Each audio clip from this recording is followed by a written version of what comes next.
Welcome to the Marist Young Adult Online Lenten Retreat. I'm B.B. Chang and I'm your host for this scripture-based retreat. Here's how the retreat works. Each week, you will hear one of the Sunday Gospel readings, followed by a reflection prepared by a member of the Marist family. After the reflection, some questions and a suggested action will be presented for your consideration. Last week, the Gospel reading spoke to us about how Jesus faced his temptations. In his reflection, Louis Ramos highlighted how we must follow Jesus' example as we face our everyday challenges. Louis reminded us that it is important to keep focused on God's voice, especially during difficult times. We all have times where the many distractions of life can tempt us away from God and lead us far from God's plan. As you enter into this time of retreat, take a moment to quiet yourself and recall a time when your actions kept you away from God.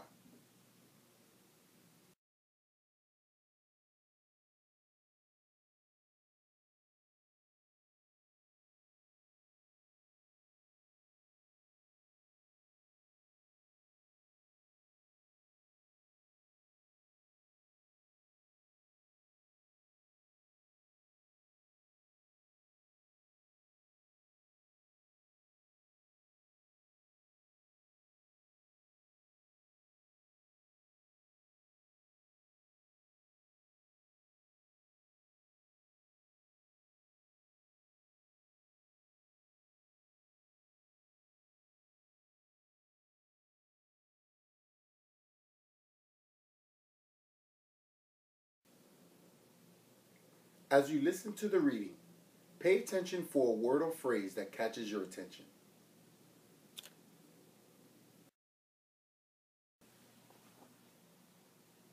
A reading from the Holy Gospel according to Luke. Jesus took Peter, John, and James and went up the mountain to pray. While he was praying, his face changed in appearance, and his clothing became dazzling white. And behold, two men were conversing with him, Moses and Elijah, who appeared in glory and spoke of his exodus that he was going to accomplish in Jerusalem. Peter and his companions had been overcome by sleep, but becoming fully awake, they saw his glory and the two men standing with him. As they were about to part from him, Peter said to Jesus, "Master, it is good that we are here. Let us make 3 tents, one for you, one for Moses, and one for Elijah." But he still did not know what he was saying. While he was still speaking, a cloud came and cast a shadow over them, and they became frightened when they entered the cloud. Then from the cloud came a voice that said, "This is my chosen son. Listen to him." After the voice had spoken, Jesus was found alone.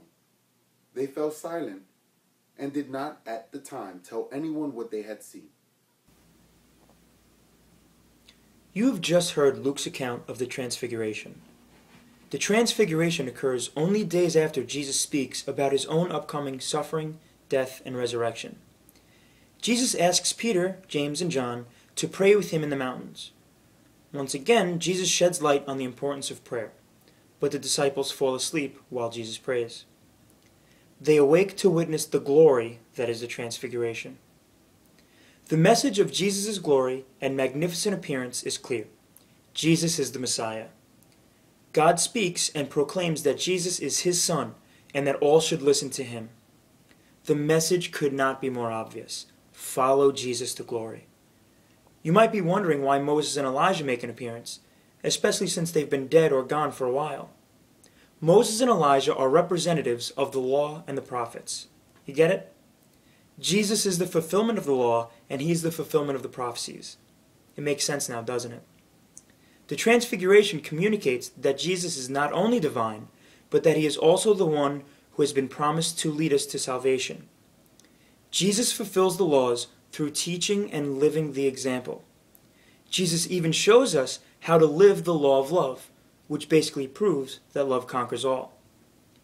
And although the disciples are afraid, probably because they just saw Jesus glowing and 2 ghosts alongside him, their fear will pass, and Jesus' resurrection and the event will actually turn into a source of courage.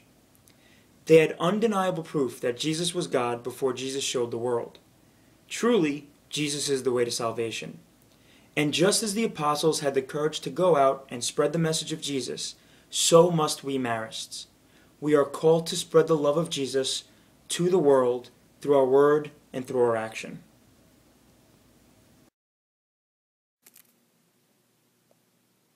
Here are some questions for your reflection. How does Jesus give you courage to live the law of love?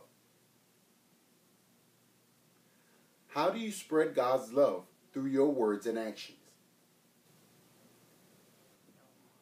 Spend some time considering the reflection questions. Recall the words or phrases that spoke to you during the reading and let them stay in your mind and heart throughout the week. Pay attention to one concrete thing that you can do in response to the gospel. Here are a couple of thoughts that might help. Incredible things can happen when you pray. During Jesus' time of prayer on the mountain, he was changed. His clothes became dazzling white, and he heard God say that he was God's chosen.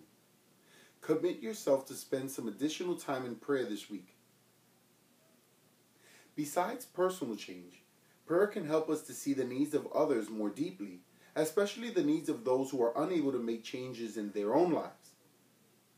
Often, those who are burdened with socioeconomic, interpersonal, or emotional issues can find it difficult to feel like a child of God.